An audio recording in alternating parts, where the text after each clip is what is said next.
दोस्तों, मूवी की शुरुआत में हम देखते हैं कि भास्कर मॉर्निंग वॉक करके घर लौट रहा था। अचानक उसके सामने कुछ गाड़ियां आकर रुकती है, जिनमें से कुछ लोग निकलकर अपना आईडी कार्ड दिखाकर कहते हैं कि वो सीबीआई ऑफिसर है। दरअसल भास्कर मगधा बैंक में कैशियर होता है और वहाँ सीबीआई की रेड पड़ी है।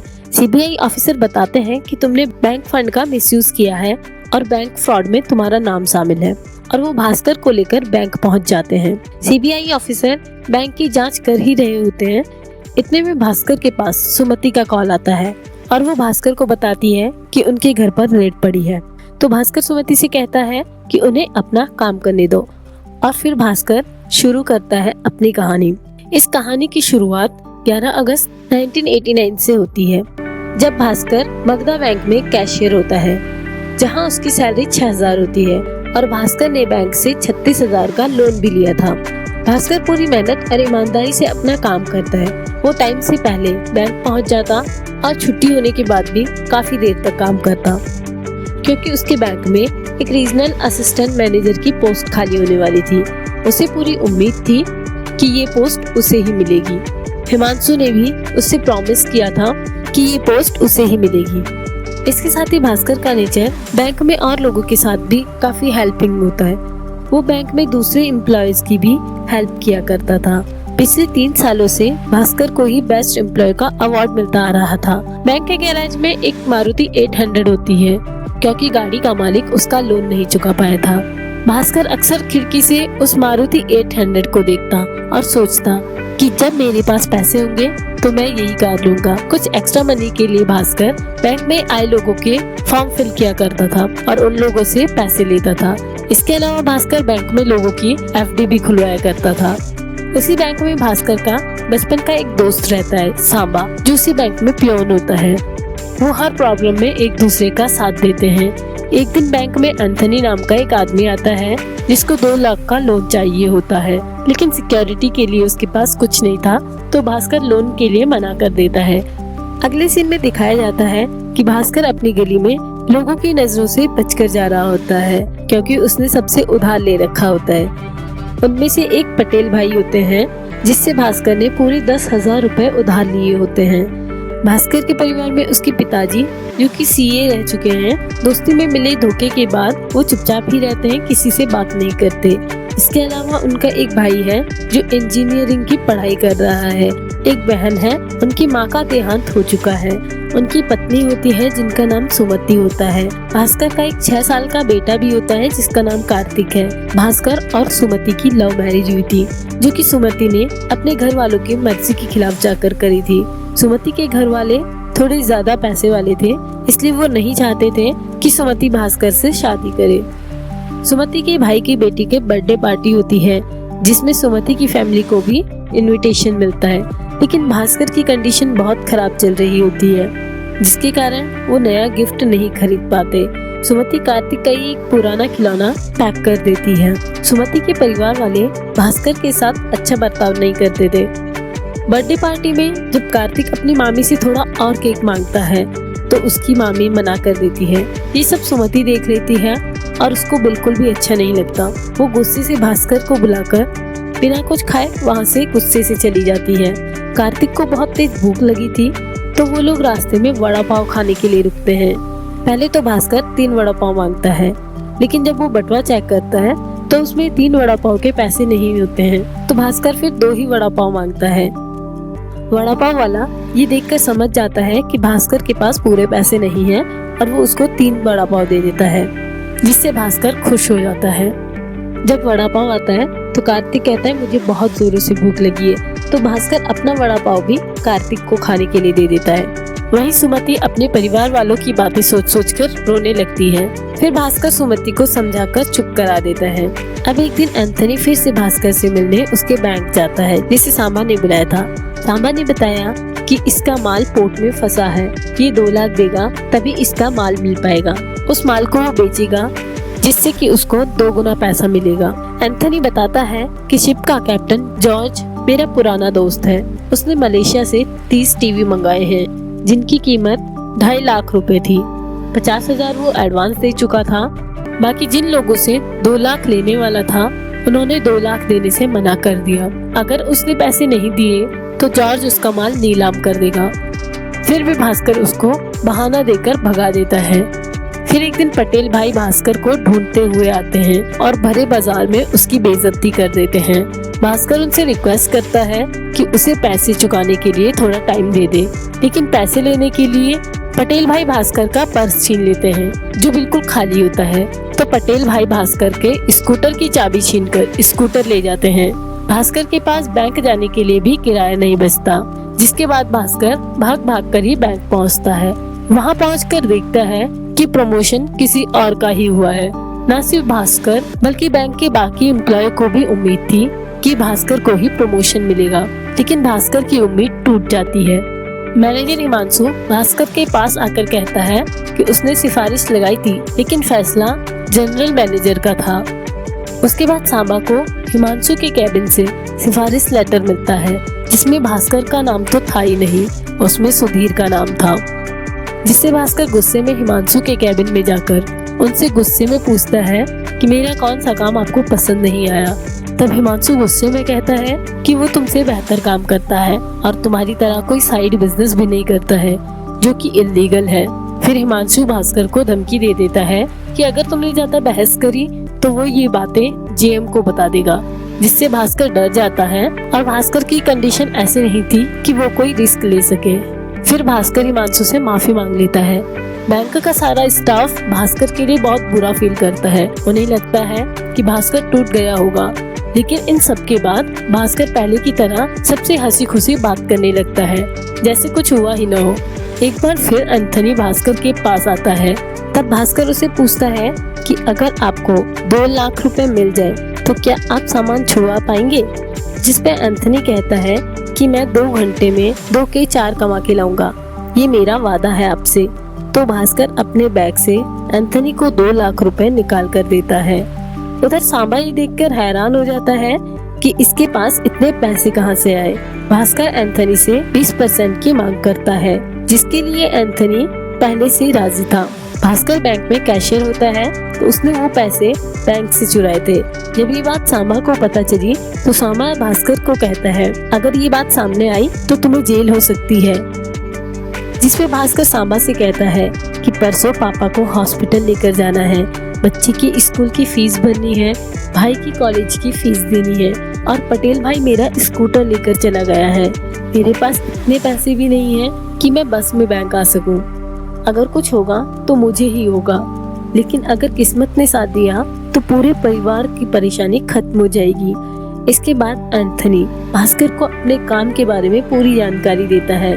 भास्कर अपने घर पर ही रुकता है और सांबा और एंथनी चले जाते हैं काम निपटाने के लिए। जब दोनों अपने दिए टाइम पर नहीं पहुंचते तो भास्कर के मन में नेगेटिव ख्याल आने लगते हैं कि कहीं ये लोग पैसे लेकर भाग तो नहीं गए। लेकिन देर से ही सही वो दोनों आ जाते हैं और जैसा एंथनी ने कहा था वो डबल बेनिफिट कमा कर लाता है और वो भास्कर को 2 लाख के साथ उनका हिस्सा भी दे देता है। और भास्कर सबसे पहले पटेल भाई के पैसे चुकाकर अपना स्कूटर वापस ले लेता है। सांबा ये सोचकर खुश हो रहा था कि अच्छा हुआ एंथनी सही टाइम पर आ गया, पर असल में एंथनी खुद नहीं आया था, बल्कि ये सब भास्कर ने पहले से ही प्लान किया हुआ था। भास्कर बैंक की 2 लाख वापस रख देता है और रजिस्टर में जो एंट्री होती थी भास्कर उसमें हेरा फेरी कर देता था। अब भास्कर, एंथनी और सांबा पार्टनर बन जाते हैं। फिर भास्कर के पास धीरे धीरे पैसे आने लगते हैं और फिर भास्कर सबसे पहले अपना बचा हुआ उधार और लोन चुका लेता है। इसके बाद भास्कर घर में नया फ्रिज, टीवी और फर्नीचर भी लेकर आ जाता है। ये सब देखकर सुमति भी परेशान हो जाती है कि आखिर भास्कर के पास इतने पैसे कहां से आए हैं। इतने पैसे आने के बाद भास्कर ने ड्रिंक करना, रात को देर से घर आना शुरू कर दिया था, जिससे कि सुमति भास्कर से नाराज होती है। फिर भास्कर सुमति से कहता है कि वो एंथनी के साथ मिलकर इंपोर्ट एक्सपोर्ट का बिजनेस कर रहा है, तो उसी की कमाई है। और इसी के साथ ये भी कहता है कि तुम घबराओ नहीं, मेरा किसी और के साथ कोई चक्कर नहीं है। इसके बाद भास्कर और सुमति पहली बार बहुत धूमधाम से मना रहे होते हैं। एंथनी भास्कर को बताता है कि अगले हफ्ते 3 इम्पोर्टेड कार आ रही है। अगर हमारे पास 10 लाख रुपए हो तो 2 के 4 नहीं बल्कि 2 के 6 हो सकते हैं। लेकिन इस बार हम प्रॉफिट के 2 नहीं 3 हिस्से करेंगे और साथ ही कहता है कि ये मेरी आखिरी डील होगी। इसके बाद मुझे अमेरिका शिफ्ट होना है अपने बेटे के साथ। लेकिन इतनी बड़ी अमाउंट निकालना भास्कर को बहुत रिस्की लग रहा था। इतने में कार्तिक अपने पापा के पास आकर बर्थडे पार्टी के लिए उन्हें थैंक्स बोलता है। उसकी आंखों में आंसू होते हैं और वो कहता है कि आज से पहले कभी मेरे दोस्त इस तरह से बात नहीं करते थे।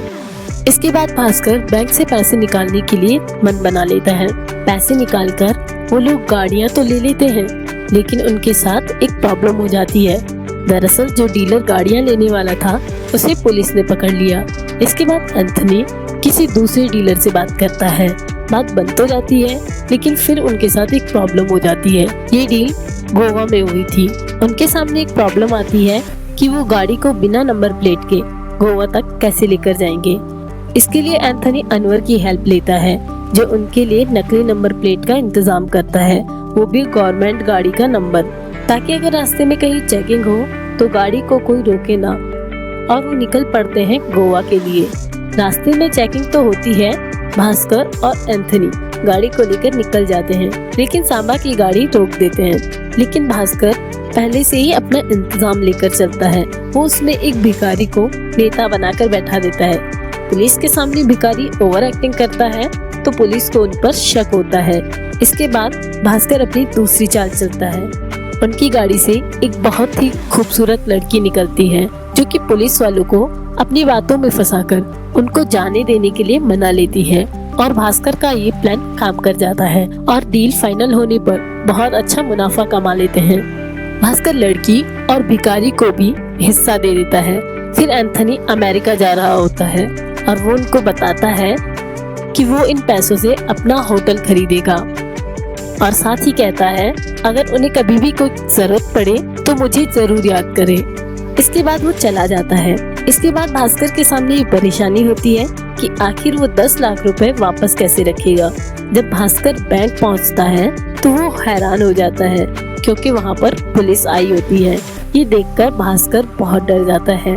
फिर उनकी कलीग बताती है कि बैंक में फ्रॉड हुआ है। हिमांशु सर और सुधीर बैंक से लोन अप्रूव करवाते थे और क्लाइंट से कमीशन खाते थे, तो पुलिस उनको लेकर चली गई। अब भास्कर और नारायण जाते हैं तिजोरी से पैसे निकालने। नारायण रजिस्टर में एंट्री कर रहा होता है तो भास्कर से पूछता है 40 लाख निकालने हैं ना। फिर भास्कर कहता है नहीं 50 लाख। नारायण थोड़ा चौंक जाता है और फिर लिख देता है। दरअसल भास्कर ने निकाले तो 40 ही थे, पर भास्कर को 10 लाख एडजस्ट भी तो करने थे। भास्कर अपने सूटकेस को निकालने ही वाला था कि इतने में जीएम सर आ गए और पूछते हैं इस सूटकेस में क्या है। तो भास्कर बहाना बना के कहता है कि कपड़े हैं सर। फिर जीएम कहता है खोलो इसे। भास्कर डरते डरते सूटकेस को खोलता है, जिसमें सच में सिर्फ कपड़े होते हैं, क्योंकि भास्कर पहले से ही चालाकी से 10 लाख सेटल कर चुका होता है। बॉक्स में पूरे 50 लाख होते हैं। भास्कर समझ जाता है कि अब ये काम करना हमारे लिए सही नहीं है। तो भास्कर सांबा को बोलता है कि हमें ये सब बंद कर देना चाहिए, जिसमें कि सांबा कहता है कि तुम बंद कर दो, मैं तो यही करूँगा। और वो बैंक से रिजाइन देकर अपना बिजनेस शुरू कर देता है। भास्कर ने अपने पैसे को अलग अलग जगह इन्वेस्ट कर दिया था। उसका भाई पढ़ाई के लिए लंदन चला गया।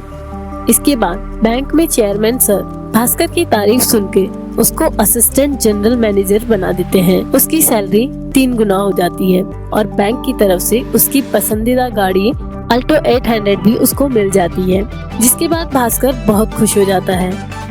अब कहानी वर्तमान में आती है, जिसमें कि सीबीआई ऑफिसर भास्कर की बैंक स्टेटमेंट निकालते हैं। सभी लोग देखकर हैरान हो जाते हैं, क्योंकि भास्कर के अकाउंट में 1 नहीं 2 नहीं बल्कि पूरे 100 करोड़ रुपए से भी ज्यादा होते हैं। अब कहानी में वापस जाते हैं, जहां बैंक के जनरल मैनेजर भास्कर को कहते हैं कि हर्षद मेहता हमारा बहुत अच्छा क्लाइंट है, इसका अच्छे से ध्यान रखना। इसकी वजह से हमें करोड़ों का बिजनेस मिलता है। 2 जनवरी 1991 के दिन भास्कर से मिलने ग्रो हाई कंपनी से सूरज नाम का एक आदमी आता है, जो कि कटारी बैंक के रिसिप्ट देकर कहता है कि हर्षा भाई ने भेजा है। जिस तरह बैंक लोगों और कंपनियों को लोन देता है, उसी तरह बैंक बैंकों को भी लोन देता है। रिजर्व बैंक के रूल के according bank to bank amount transfer नहीं कर सकते, ये सिर्फ ब्रोकर के अकाउंट से ही हो सकता है। मगधा बैंक के लिए वो ब्रोकर था हर्षद मेहता। सूरज भास्कर को महंगी घड़ी गिफ्ट करता है और कहता है ये घड़ी हर्षद भाई की तरफ से है, लेकिन भास्कर मना कर देता है, वो इसे नहीं लेता। 4 फरवरी 1991 को सूरज फिर आता है रीपेमेंट चेक देने। भास्कर ऐसे ही हर्षद मेहता की बैंक स्टेटमेंट देख रहा होता है। उनकी स्टेटमेंट देखकर वो हैरान हो जाता है। भास्कर को स्टेटमेंट में अलग ही पैटर्न नजर आया। मगधा बैंक से जो रुपए कटारी बैंक में जाने चाहिए थे, उसके क्रोहाई कंपनी में जा रहे थे। ये सब देखकर भास्कर इसकी जानकारी लेने कटारी बैंक में जाता है और वहाँ के जनरल मैनेजर से अकाउंट स्टेटमेंट मांगता है, पर जीएम आनाकानी करने लगता है और भास्कर को हर्षद मेहता से मिलने के लिए कहता है। फिर एक आदमी भास्कर को बताता है कि हर्षद भाई शेयर की रैगिंग करता है। हर्षद किसी भी कंपनी का शेयर कम रेट में खरीद लेता है, बाद में उसी शेयर का रेट बढ़ाने के लिए वो अपने ही लोगों से वही शेयर ज्यादा अमाउंट में खरीदवा लेता है। वो शेयर तब तक खरीदता रहता है जब तक मार्केट में उसी कंपनी के शेयर की कीमत बढ़ ना जाए, और जब रेट बढ़ जाते थे तो वो सारे शेयर बेच देता था, जिससे हर्षद मेहता बहुत कम टाइम में ही बहुत सारा पैसा कमा लेता था, जो कि इल्लीगल होता है, फिर भी वो करता है। इसके लिए बहुत सारे पैसे चाहिए होते हैं, इसलिए वो बैंक का ब्रोकर बनता है। इसका मतलब हर्षद मेहता का सारा काम इल्लीगल होता है। अब इस मूवी से एक फायदा तो ये भी हुआ है कि जिनको हर्षद मेहता के स्कैम के बारे में नहीं पता, उनको इसकी थोड़ी बहुत नॉलेज तो मिल ही गई होगी। खैर, अब भास्कर इसके बारे में सोचता है कि चेयरमैन को सब बता देते हैं, लेकिन फिर वो कुछ और ही प्लानिंग करता है। अब सूरज को पता चल चुका है कि भास्कर को सब पता चल चुका है। वो उसके लिए एक बड़ी अमाउंट का चेक देता है, जिसे भास्कर फाड़ देता है और कहता है जो तुम रिसिप्ट लगाओगे उसमें से 1% मेरा होगा, और जो शेयर ट्रेड करोगे उसको कब खरीदना है और कब बेचना है, इसकी जानकारी मुझे एक दिन पहले ही दोगे। अब भास्कर 25 लाख रुपए को व्हाइट मनी बनाने के लिए अनवर की हेल्प लेता है। अनवर उसे लॉटरी वाले के पास ले जाता है, उसे कुछ पैसे देकर बिना टिकट खरीद लेता है। फिर भास्कर अपने फैमिली में बताता है कि उसकी 25 लाख की लॉटरी लगी थी, जिसमें से कुछ अमाउंट टैक्स कट चुका है, बाकी 17 लाख उन्हें मिले हैं। इसके बाद भास्कर शेयर मार्केट से 2 हफ्तों में ही 70 लाख कमा लेते हैं। अब हम देखते हैं कि भास्कर के बहन की शादी तय हो गई है, तो वो शॉपिंग करने के लिए एक ज्वेलरी शॉप में जाते हैं, जहाँ पर उन्हें गरीब समझकर अटेंशन नहीं मिलती। सामान लेने के बाद ज्वेलर्स चेक लेने के लिए मना कर देते हैं। ज्वेलर्स और उनके स्टाफ का बर्ताव देखकर भास्कर को बहुत बुरा लगता है। इसके बाद वो वहाँ से निकलकर कपड़ों की शॉप में जाते हैं और महंगे महंगे कपड़े खरीदते हैं। इसके बाद एक बड़ी महंगी गाड़ी खरीदते हैं। महंगे जूते कपड़े पहनकर पैसों से भरा बैग लेकर भास्कर पहुँच जाता है ज्वेलरी शॉप में, जहाँ ज्वेलरी शॉप का मालिक उसका हाथ जोड़कर वेलकम करता है और वहाँ से इतना सामान खरीदता है कि काउंटर ही खाली करवा देता है। भास्कर सारे पैसे कैश में दे देता है। जब कुछ पैसे कम पड़ते हैं तो भास्कर को कहते हैं कि हम चेक भी एक्सेप्ट कर लेते हैं। चीजें खरीदने के लिए पैसे दिखाना जरूरी है, लेकिन इज्जत खरीदने के लिए पैसों का रोब दिखाना जरूरी है। अब सूरज से मिल रहे पैसे बार बार लॉटरी के नाम पर ब्लैक मनी को व्हाइट मनी नहीं बना सकते थे, तो अनवर भास्कर को कहता है कि हवाला से पैसे ब्लैक से व्हाइट मनी बना सकते हैं। बाहर की बहुत सारी कंपनी ऐसा करती है, पर उसके लिए प्राइवेट लिमिटेड कंपनी होना जरूरी है। तो भास्कर को याद आता है कि सुमति का एक सपना होता है होम फूड बिजनेस शुरू करने का, तो भास्कर उसके लिए वो बिजनेस शुरू कर देता है और अनवर को अकाउंटेंट रख देता है। वो लोग सुमति को विदेश से ऑर्डर मिला है ऐसा कहते थे, जबकि भास्कर की ब्लैक मनी को व्हाइट कर रहे होते हैं। भास्कर अपने घर को रिपेयर करवाकर बिल्कुल नया बना देता है। भास्कर के बाहर की गली बहुत पतली होती है, तो भास्कर की बड़ी गाड़ी लगने से वहाँ पर जाम लगता है, जिससे कि लोग हल्ला मचाने लगते हैं। तो भास्कर वहाँ के लोगों को हर महीने दुकान वालों को 1500, जिनके घर की गली थी उनको 750 देने को कहता है, ताकि उसकी गाड़ी वहीं पर रहे। अब भास्कर के अंदर ईगो आने लगता है। अब वो किसी से सीधे मुंह बात नहीं करता था। एक दिन भास्कर की गाड़ी के सामने पटेल भाई आ जाते हैं और वो गिर जाते हैं। तो भास्कर उनका स्कूटर ये बोलकर तोड़ देता है कि हर मंथ का 1500 रुपए देता हूँ। ये सब देखकर सुमति कहती है कि तुम बहुत घमंडी हो गए हो, तुम बहुत बदल गए हो, तुम बुरे इंसान बन गए हो। तो इस पर भास्कर कहता है कि मैं बुरा इंसान नहीं, मैं अमीर हो गया हूँ। जिंदगी के सारे ऐशो आराम से लेकर तुम्हारा ये बिजनेस भी इसी बुरे आदमी की वजह से चलता है। एक दिन कटारी बैंक के जीएम भास्कर से मिलने आते हैं। तो भास्कर उनसे कहता है कि आजकल पेमेंट थोड़ा लेट हो रहा है। हर्षद भाई की तरफ से मैनेजर कहता है 1-2 करोड़ की ही तो बात है सर। इस पर भास्कर कहता है 1-2 करोड़ नहीं, पूरे 100 करोड़। मैनेजर चौंक कर कहता है कि मैंने कभी इतनी बड़ी अमाउंट की बीआर इश्यू ही नहीं की है। भास्कर कहता है कुछ बीआर 19, कुछ 25 की है। इस पर मैनेजर कहता है मेरी इश्यू की हुई हाईएस्ट बीआर 9 करोड़ की है। जब बैंक मैनेजर रिसिप्ट देखता है तो कहता है कि ये बीआर मेरे बैंक ने इश्यू नहीं किए हैं और इन पर साइन भी मेरे नहीं है। हर्षद मेहता बैंक से फर्जी बीआर बनाकर फर्जी साइन करा के बैंक से पैसे ले रहा था और किसी को पता तक नहीं चला। इसके बाद मैनेजर कहता है कि आपके बैंक से 100 करोड़ उड़ाए और बाकी बैंकों से ना जाने कितने अमाउंट का फ्रॉड किया होगा। और अगर ये बात बाहर आ गई तो मनी मार्केट, स्टॉक मार्केट सब क्रैश हो जाएगा, इकोनॉमी डाउन चली जाएगी। अब उम्मीद करिए कि हर्षद मेहता पकड़ा न जाए। अगर वो पकड़ा गया तो हमें भी जेल हो जाएगी। मैनेजर इतना डर जाता है कि उसको हार्ट अटैक हो जाता है, उनकी डेथ हो जाती है। भास्कर सूरज से कहता है कि अब वो इस फ्रॉड का हिस्सा नहीं बनेगा। तो सूरज कहता है कि इसमें इतना रिस्क तो होता ही है, इतना परेशान मत होइए, आराम से काम करिए जो अब तक करते आ रहे हैं। भास्कर पहले ही परेशान होता है कि तभी उसे पता चलता है कि पुलिस ने सांबा को पकड़ लिया है। सांबा ने रिस्क उठाकर अपने इलीगल बिजनेस में सारे पैसे लगा दिए। उसके पार्टनर ने उसके साथ धोखा कर दिया, सब डूब गया। भास्कर उसे पैसे देकर छुड़वा लेता है और समझ जाता है कि पैसों का इतना लालच अच्छा नहीं है। अब इतने में सुमति के मायके वाले सुमति के यहाँ हेल्प मांगने के लिए आते हैं क्योंकि सुमति के भाई को बिजनेस में लॉस हो गया था। इस पर सुमति कहती है कि भास्कर के पैसे हैं, उसकी मर्जी है। जिसके बाद सुमति और उसकी माँ की बहस हो जाती है। उसकी माँ कहती है कि होम फूड बिजनेस का आइडिया मैंने ही तुम्हें दिया था। फिर सुमति अपनी दुकान को तोड़ने लगती है। भास्कर पूछता है कि वो ऐसा क्यों कर रही है। सुमति ये कहती है कि मैं इसलिए गुस्सा नहीं हूँ कि माँ से मेरी बहस हो गई, बल्कि मुझे गुस्सा इस बात से है कि तुम बदल गए हो।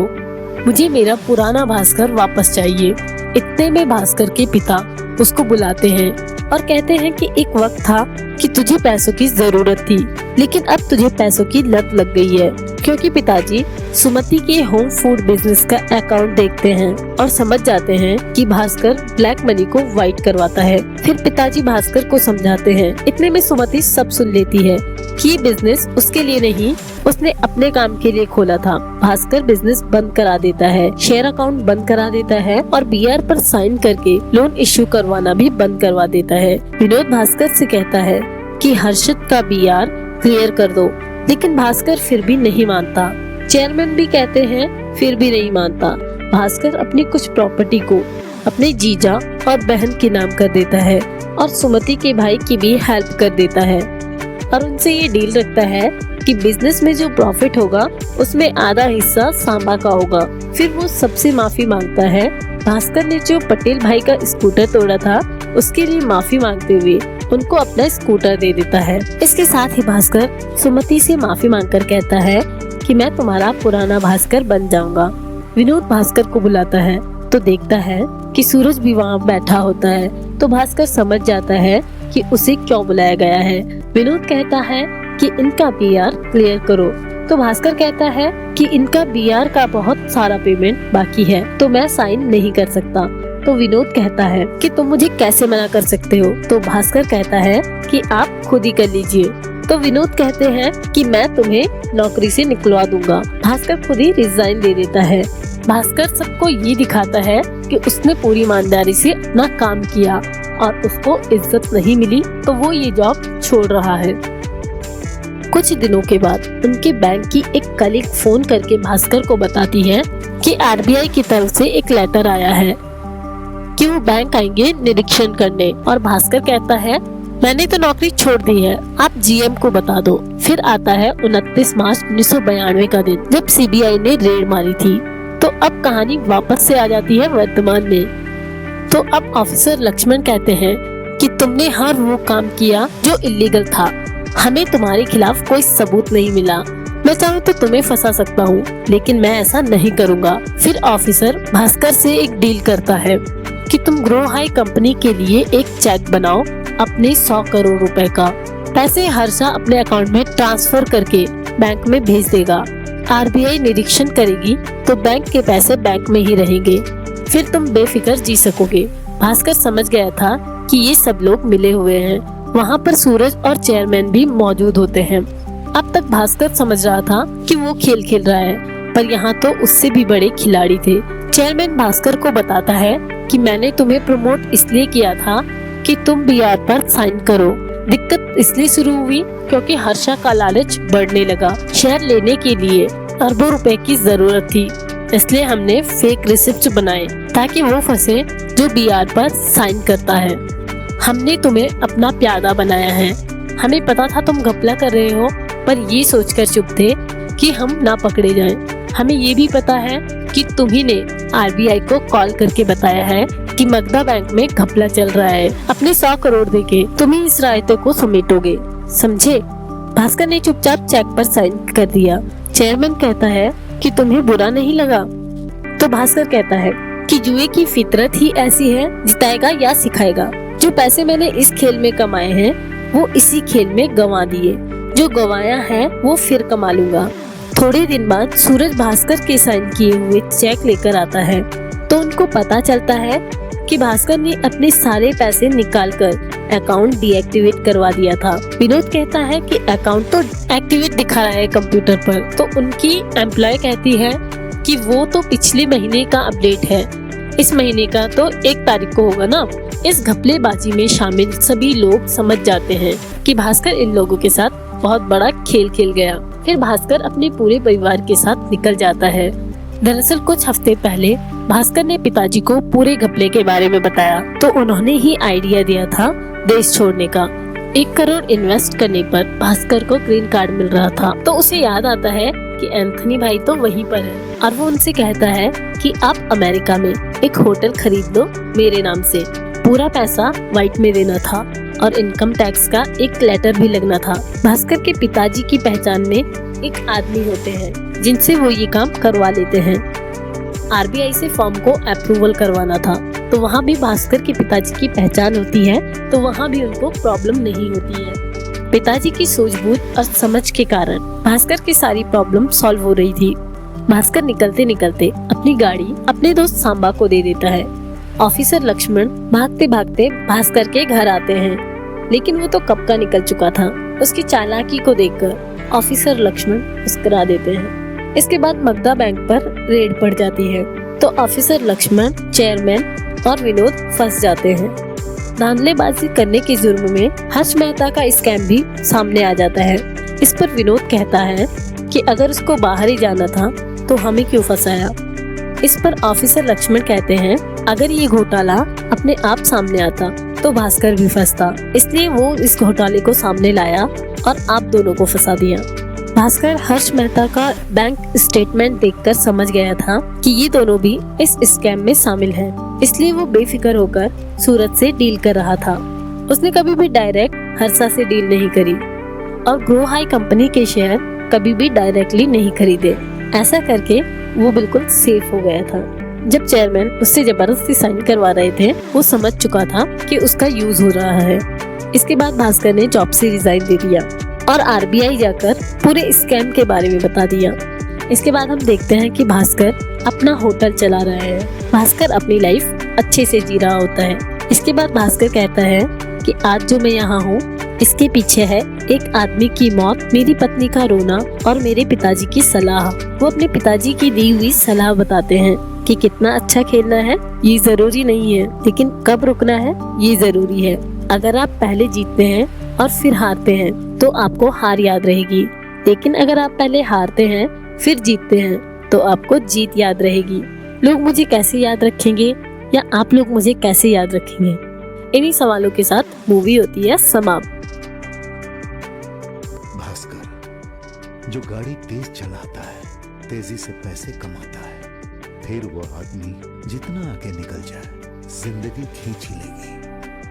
जुए की भी अपनी एक फितरत होती है। तुम कितना अच्छा खेलते हो इससे कोई फर्क नहीं पड़ता, रुकना कब है ये सबसे जरूरी है।